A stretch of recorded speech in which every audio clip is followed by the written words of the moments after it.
bizdə 90-cı illərdə Azərbaycanda bir diskurs vardı. KGB arxivləri açılmalıdır.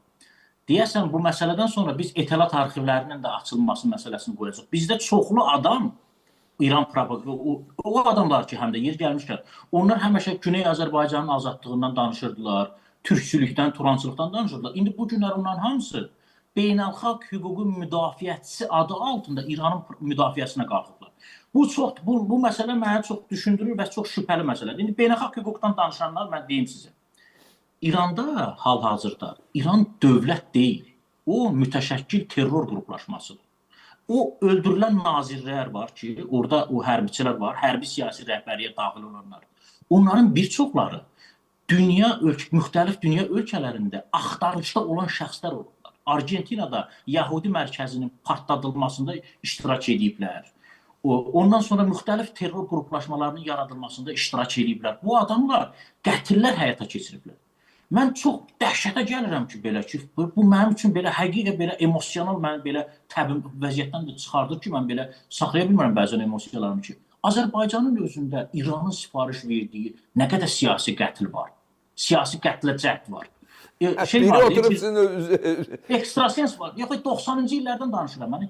90-cı il ekstrasens vardı. O Erkin idi yəni, adı yadımdan çıxıb dəqiq. Onun qətlini İran sifariş vermişdi. Ziya Bünyadov kimi böyük Azərbaycanın alimin qətlini kim sifariş verdi? İran sifariş verdi onu. Yəni o həyata keçirilmənin, o istintaq gəldiyi nəticə apardı, izləri İrana çıxartdı.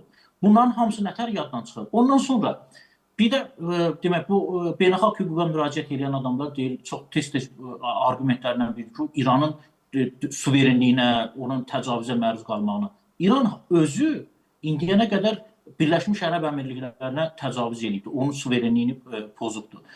Türkiyə, bax bu günləri Türkiyənin propaganda maşınına baxırsan, adam dəhşətə gəlir. Türkiyənin silahlı qüvvələrin baş qərargahı rəisinin keçən il bəyanatı oldu ki, biz İrana xəbərdarlıqlar eləyirik, onlar PKK-nı dəstəkləyirlər.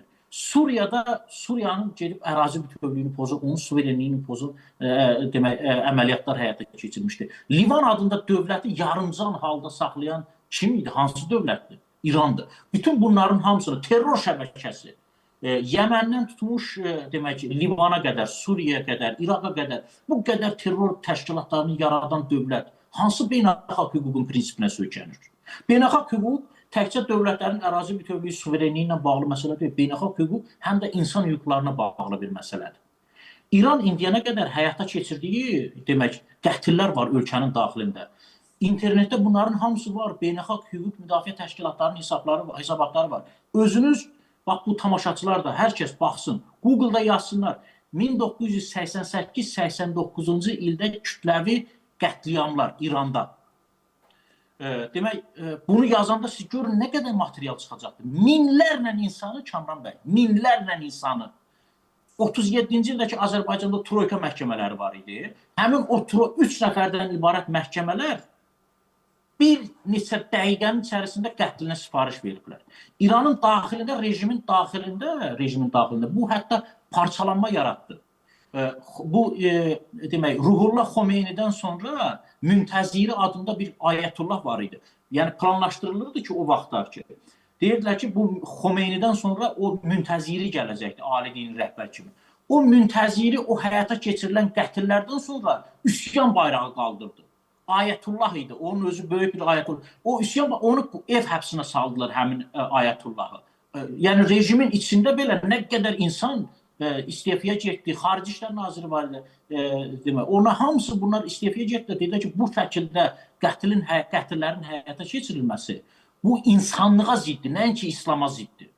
Sonra demək, bu indiyənə qədər bu ən sonuncu qətillər 88-ci ildə bəziləri deyirlər ki, 3-5 min arası qətl həyata keçirilib ya da 30-40 min arası. İndi də bu son qətillərdə də dedilər ki, 5 min, bəziləri də dedilər, yox, 30-40 mindir həyata keçirilən. Bu qədər dinc insanı qətlə yetirən rejim beynəlxalq hüquqdan özünə müdafiə tələb edə bilər. Bizim Azərbaycandakı mən həmin o ekspertlərə, o ziyalılara mən sual verirəm. Hansı hüquqla beynəlxalq hüquq İranı müdafiə eləməlidir?